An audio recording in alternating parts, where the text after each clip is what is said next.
इस प्रकार की रैलियां हुई थी। केंद्र सरकार ने 2.5 वर्ष के अंदर विकास की जिन योजनाओं को लेकर के आम जनता के लिए कार्य किया था और भारतीय जनता पार्टी के राष्ट्रीय अध्यक्ष माननीय श्री अमित शाह जी ने जिस प्रकार की रणनीति तैयार की थी, आज उसका परिणाम है कि भारतीय जनता पार्टी के कार्यकर्ताओं की मेहनत और आम मतदाताओं के द्वारा दिया गया आशीर्वाद भारतीय जनता पार्टी को उत्तर प्रदेश और उत्तराखंड में प्रचंड बहुमत दे रही है। और हमें विश्वास है कि भारतीय जनता पार्टी के प्रति जो रुझान अभी दिखाई दे रहे हैं, यह प्रचंड बहुमत के साथ सरकार बनाने में भी एकदम फलीभूत होंगे। इसलिए स्वाभाविक रूप से जनता एसपी कांग्रेस के गठबंधन को और बहुजन समाजवादी पार्टी को पूरी तरह खारिज कर चुकी है।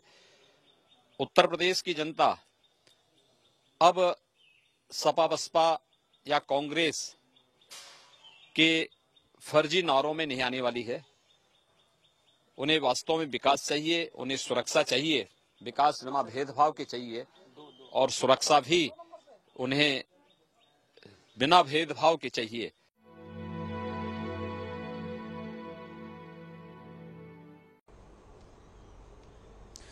उधर बीजेपी के सांसद योगी आदित्यनाथ ने सरबजीत की मौत पर दुख जताते हुए पाकिस्तान को आड़े हाथों लिया। साथ ही उन्होंने कांग्रेस सरकार पर भी तीखी टिप्पणी की। योगी आदित्यनाथ ने बातचीत की हमारे संवाददाता गौरव मिश्रा ने। पाकिस्तान का एक बार फिर से देखा गया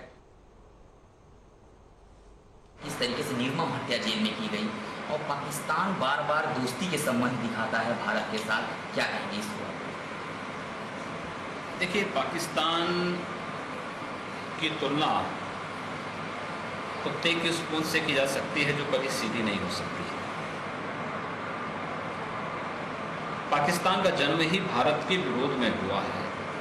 हम ये उम्मीद क्यों करते हैं कि पाकिस्तान हमसे दोस्ती करेगा?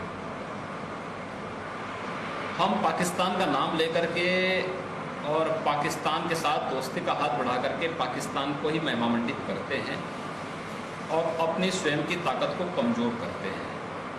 इससे पहले हमारे सैनिकों के साथ हेमराज और अन्य शहीद सैनिकों के साथ पाकिस्तान के लोग सैनिकों ने किया, या जो सरबजीत के साथ हुआ, इस प्रकार की घटनाओं को रोकने के लिए कूटनीतिक स्तर पर नहीं, दोस्ती का हाथ बढ़ाने से नहीं, बल्कि भारत को एक सशक्त राष्ट्र बनाने से ही इस प्रकार की समस्या का समाधान हो सकता है। आप सब पिछले कुछ दिनों से उत्तर प्रदेश के अंदर चल रहे इस महाभारत के संघर्ष को देख रहे होंगे। मुझे लगता है कि उत्तर प्रदेश की वर्तमान के इस राजनीतिक नौटंकी को देख करके अगर कहीं धृतराष्ट्र की आत्मा होगी तो वो भी संकुचा जा रही होगी। वो भी इस बात के लिए संकोच कर रही होगी कि वास्तव में केवल महाभारत उसी समय नहीं हुआ था, उस समय तो पांडव और कौरवों के बीच में महाभारत हुआ था। लेकिन आज का महाभारत केवल कौरव पक्ष के लोगों में सत्ता की छीना झपटी के लिए हो रहा है। प्रदेश का विकास और प्रदेश के आम जनमानस की समस्या को इनसे कोई लेना देना नहीं। और यही कारण है पूरा प्रदेश अराजकता की भट्टी में धधक रहा है। प्रदेश में कानून व्यवस्था नाम की कोई चीज नहीं। सत्ता द्वारा प्रायोजित गुंडा राज पूरे प्रदेश में आम जनमानस का जीना हराम कर दिया है। न प्रदेश का व्यापारी सुरक्षित, न प्रदेश का किसान सुरक्षित, न प्रदेश का आम जनमानस सुरक्षित। और इन स्थितियों में प्रदेश को भ्रष्टाचार से मुक्त करने के लिए, प्रदेश को इस गुंडा राज से मुक्त करने के लिए, प्रदेश की इस अराजकता से मुक्त करने के लिए भारतीय जनता पार्टी ने संकनाद प्रदेश में परिवर्तन के वाहक के रूप में स्वयं बनकर के किया है। और आप सबको इस परिवर्तन का वाहक बनना है। इस उद्देश्य से हम सब यहां पर उपस्थित हुए हैं। हम सब आपसे अनुरोध करना चाहेंगे, 14 वर्ष हो गए हैं, हम सबके सामने, प्रदेश के नौजवानों के सामने आज पहचान का संकट आया है। उत्तर प्रदेश का नौजवान इतनी उर्वरा भूमि, इतना बौद्धिक रूप से परिपक्व और देश और दुनिया में अपने पुरुषार्थ से सब कुछ प्राप्त करने की क्षमता रखता है, लेकिन आज उत्तर प्रदेश के नौजवानों के सामने अपनी पहचान का संकट खड़ा किया है। उत्तर प्रदेश में सपा, बसपा, सपा इन सरकारों ने, और ये पहचान का संकट आज जब हम सबके सामने आ खड़ा हुआ है तो हम सब कहना चाहेंगे कि आपके पहचान के लिए संकट खड़ा करने वाले समाजवादी पार्टी हो या बहुजन समाजवादी पार्टी, आप इन लोगों के इस नूरा कुश्ती में पड़ने की आवश्यकता नहीं। जब आप प्रदेश में गांव गांव और घर घर जाएंगे तो प्रदेश की जनता को बताने की आवश्यकता है कि अगर भारतीय जनता पार्टी की सरकार होती तो प्रदेश में कैराना जैसी घटनाएं नहीं घटित हो सकती थी। प्रदेश में अगर भारतीय जनता पार्टी की सरकार होती तो बरेली में हिंदू विरोधी दंगे नहीं हो सकते थे। प्रदेश में भारतीय जनता पार्टी की सरकार होती तो मुजफ्फरनगर की घटना नहीं घटित हो सकती थी। और प्रदेश में बहुसंख्यक समाज का जो उत्पीड़न हुआ है, जो अपमान हुआ है, प्रदेश का जो विकास प्रदेश की सपा बसपा की इन सरकारों ने ठप किया है, प्रदेश के नौजवानों के सामने जो एक पहचान का संकट खड़ा किया है, इसके लिए इन दोनों को बराबर का दंड का भागी देकर के हम सबको, आम जनमानस को उत्तर प्रदेश के 2017 में होने वाले विधानसभा चुनाव में निर्णायक भूमिका में आना होगा। बंधुओं, मैं केवल एक वक्तव्य के साथ अपनी बात समाप्त करूंगा। महाभारत में जब चीरहरण का दृश्य हो रहा था तो द्रौपदी ने एक प्रश्न पूछा था सभासदों से। उस सभा में बैठे हुए सभी लोगों से एक प्रश्न पूछा था। वह प्रश्न था कि इस चीरहरण के लिए दोषी कौन? तो सभी लोग मौन थे, केवल महात्मा विदुर बोले थे। उन्होंने कहा 1/3 दोषी अपराधी, 1/3 दोषी उनके सहयोगी और 1/3 दोषी जो मूक दर्शक हैं। प्रदेश का चीरहरण आप सब मौन बन करके देखते मत रहिए और केवल समाज ही नहीं, राज बदलने की तैयारी करिए। धन्यवाद। सबका साथ सबके विकास के इस स्लोगन के साथ उत्तर प्रदेश में विकास और सुशासन की स्थापना करने में हम सफल होंगे। और मैं आभारी हूं आदरणीय गवर्नर साहब का, जिन्होंने कृपा पूर्वक सरकार बनाने के लिए हमें आमंत्रित किया है। राजभवन में गवर्नर साहब के मार्गदर्शन में उत्तर प्रदेश विकास के पथ पर अग्रसर होगा, उत्तर प्रदेश में सुशासन स्थापित होगा, ये हम विश्वास के साथ कह सकते हैं। ये है एबीपी न्यूज, आपको रखे आगे।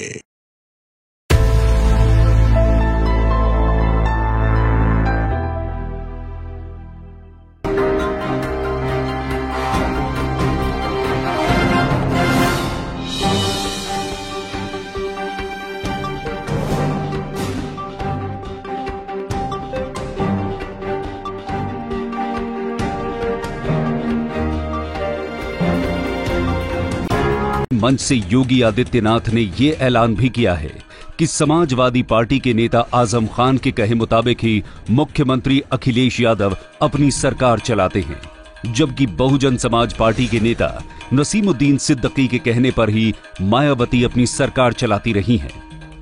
योगी आदित्यनाथ ने यूपी चुनाव के दौरान ये आरोप भी लगाया कि राज्य में सड़कें सिर्फ मुसलमानों के इलाके में बनती हैं। नवरात्र में डीजे बजाने पर पाबंदी लगाने को लेकर भी उन्होंने राज्य सरकार पर जमकर प्रहार किया। जाहिर है यूपी चुनाव के दौरान योगी आदित्यनाथ अपनी हर बात के जरिए हिंदुओं और मुसलमानों के बीच ध्रुवीकरण कराने की कोशिश करते नजर आए हैं। प्रतिस्पर्धा चल रही है विकास की नहीं, कौन कितने अधिक मुसलमानों को टिकट दे सकता है। 5 साल तक बहुजन समाजवादी पार्टी ने, 9 वर्षों तक समाजवादी पार्टी ने केवल एक ही काम किया, विकास का नहीं, सड़क नहीं, बिजली नहीं, पानी नहीं, किसानों के मुआवजे नहीं, किसान को उपज का दाम मिले नहीं, चिकित्सालयों में चिकित्सक तैनात हो, दवा मिले नहीं, विद्यालयों में शिक्षक तैनात हो, ये नहीं। सारे अच्छे सकारात्मक कार्यों में इनका नकारात्मक जवाब आता था। लेकिन इन लोगों ने 5 वर्षों तक तुष्टीकरण के नाम पर समाज को बांटने का काम किया, जातिवाद की राजनीति करके हिंदू समाज को कमजोर किया। उत्तर प्रदेश चुनाव में चुनाव के दौरान विरोधी दल योगी आदित्यनाथ पर चुनाव को सांप्रदायिक रंग देने का आरोप लगाते रहे हैं, लेकिन ये पहला मौका नहीं है जब उन्होंने विवादित बयान दिया है। योगी आदित्यनाथ के विवादों का सिलसिला उतना ही पुराना है जितना पुराना गोरखपुर में उनकी राजनीति का सफर रहा है।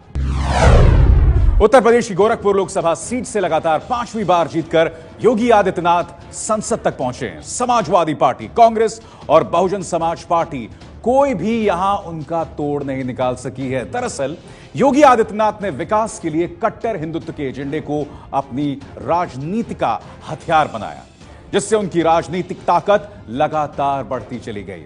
पूर्वी उत्तर प्रदेश में योगी आदित्यनाथ को बीजेपी का सबसे बड़ा नेता माना जाता है, लेकिन इस इलाके में उन्होंने हिंदू युवा वाहिनी नाम का अपना एक समानांतर संगठन भी बनाया है। हिंदुत्व के अपने एजेंडे और हिंदू युवा वाहिनी जैसे संगठनों के बूते ही योगी आदित्यनाथ एक उग्र हिंदूवादी नेता के तौर पर अपनी ब्रांडिंग कर रहे हैं।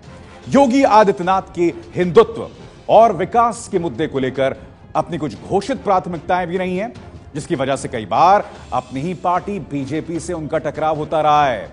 योगी आदित्यनाथ उर्फ अजय सिंह बिष्ट का जन्म उत्तराखंड के पौड़ी में 5 जून 1972 को हुआ था। उन्होंने गढ़वाल विश्वविद्यालय से बीएससी की डिग्री भी हासिल की थी। 80 के दशक में जब देश में राम जन्मभूमि आंदोलन अपने चरम पर था, उस दौरान योगी आदित्यनाथ गोरखपुर आ गए थे। गोरखनाथ मठ के इंचार्ज महंत अवैधनाथ योगी आदित्यनाथ को अपने साथ गोरखनाथ मठ ले गए और फिर यहीं से उनके संन्यास और राजनीतिक सफर की शुरुआत हुई।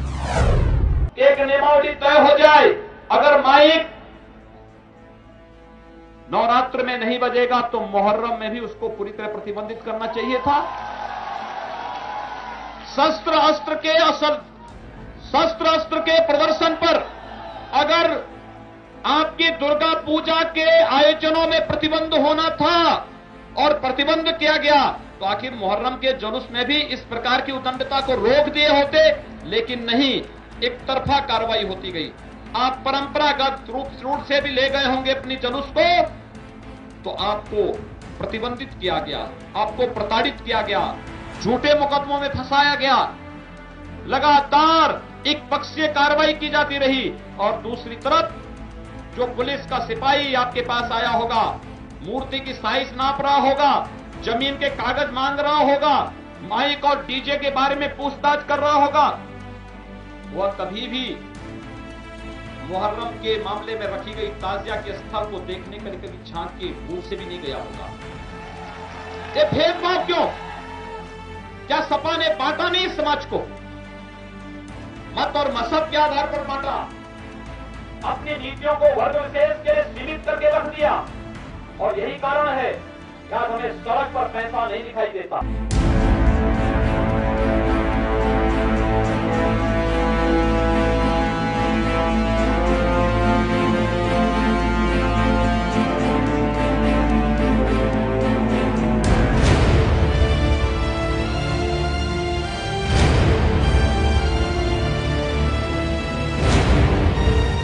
पूर्वी उत्तर प्रदेश के शहर गोरखपुर और उसके आसपास के इलाके में योगी आदित्यनाथ के नाम का डंका बजता है।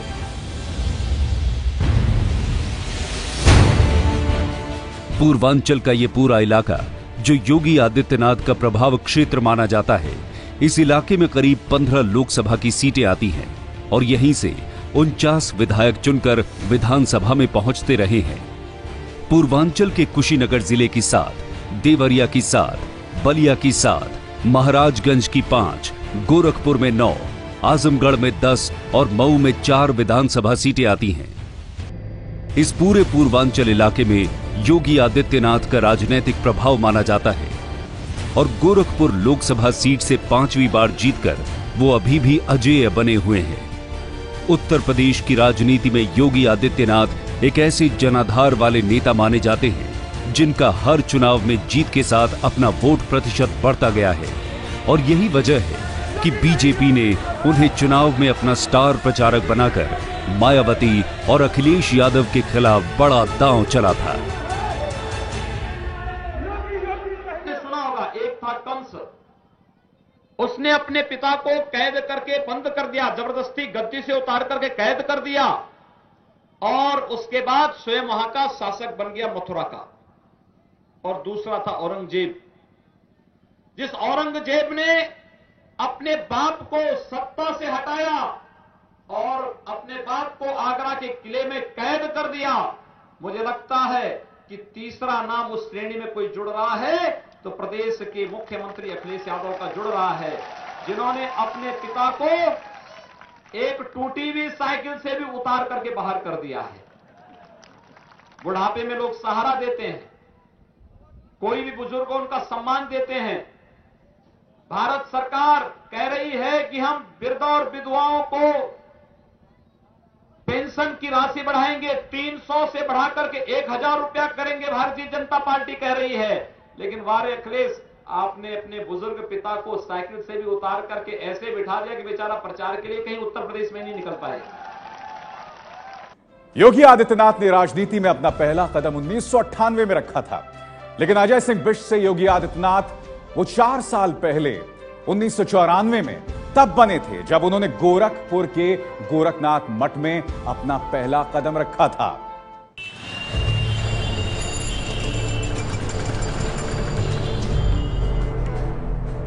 गोरखपुर का ये गोरखनाथ मठ सैकड़ों एकड़ जमीन में फैला हुआ है। योगी आदित्यनाथ की राजनीति को समझने के लिए इस गोरखनाथ मठ का इतिहास भी जानना जरूरी है। दरअसल 8वीं सदी में मत्स्येंद्र नाथ नाम के एक संत ने नाथ संप्रदाय की शुरुआत की थी। मत्स्येंद्र नाथ के बाद उनके शिष्य गोरखनाथ ने नाथ संप्रदाय को पूरे देश में संगठित किया था। इस गोरखनाथ मंदिर और मठ की स्थापना भी गोरखनाथ ने ही की थी। ऐसा माना जाता है कि इसी मठ से पूरे देश में नाथ संप्रदाय का विस्तार हुआ है। नाथ संप्रदाय को जाति प्रथा के खिलाफ एक बड़े सामाजिक आंदोलन के तौर पर भी पहचाना जाता है। यही वजह भी है कि सभी धर्मों के लोग नाथ संप्रदाय में योगी हुए हैं। योगी आदित्यनाथ ने भी 1 साल तक यहां नाथ पंथ की परंपरा के मुताबिक शिक्षा हासिल की है। 15 जनवरी 1994 को मठ के महंत अवैधनाथ ने उन्हें बाकायदा दीक्षित करके अपना शिष्य बना लिया था और इस तरह 22 साल का नौजवान अजय सिंह बिष्ट योगी आदित्यनाथ बन गया था। गोरखनाथ मठ से निकलकर राजनीति में आने वाले योगी आदित्यनाथ पहले योगी नहीं हैं। इस गोरखनाथ मठ का राजनीति में सक्रियता का सिलसिला काफी पुराना है और ये उस वक्त शुरू हुआ जब 1946 में महंत दिग्विजय नाथ ने गोरखनाथ मठ में हिंदू महासभा का अधिवेशन कराया था। महंत दिग्विजय नाथ पहली बार हिंदू महासभा के टिकट पर गोरखपुर से लोकसभा का चुनाव भी लड़े थे। गोरखनाथ मठ में राजनीति का यह सिलसिला 3 पीढ़ियों से चला आ रहा है। महंत दिग्विजय नाथ के बाद जब महंत अद्वैतनाथ गोरखनाथ मठ के इंचार्ज बने तो वो भी हिंदू महासभा के टिकट पर गोरखपुर से चुनाव मैदान में उतरते रहे। गोरखनाथ मठ के महंत अवैधनाथ ने 1986 में विश्व हिंदू परिषद के राम जन्मभूमि आंदोलन की अगुवाई भी की थी। 1989 के लोकसभा चुनाव में भी वो हिंदू महासभा के टिकट पर गोरखपुर से चुनाव जीतकर संसद भी पहुंचे थे, लेकिन बाद में महंत अवैधनाथ भारतीय जनता पार्टी यानी बीजेपी में शामिल हो गए थे। 1996 के लोकसभा चुनाव में महंत अवैधनाथ के चुनाव अभियान की कमान योगी आदित्यनाथ ने ही संभाली थी, लेकिन इसके 2 साल बाद जब 1998 में लोकसभा के चुनाव हुए तो महंत अवैधनाथ ने उन्हें अपना वारिस बनाकर चुनावी मैदान में उतार दिया था और फिर यहीं से योगी आदित्यनाथ का राजनीतिक सफर शुरू हुआ। योगी आदित्यनाथ हिंदू युवा वाहिनी नाम का अपना संगठन भी चलाते हैं। उत्तर प्रदेश के करीब 27 जिलों में फैले अपने समानांतर संगठन के चलते वो चर्चा में भी रहे हैं। योगी का हिंदू युवा वाहिनी संगठन धर्म के परिवर्तन के खिलाफ भी जबरदस्त मुहिम छेड़ चुका है। कट्टर हिंदुत्व की राह पर चलते हुए योगी आदित्यनाथ ने कई विवादित बयान भी दिए हैं, लेकिन हर नए विवाद के साथ उनकी राजनीतिक ताकत लगातार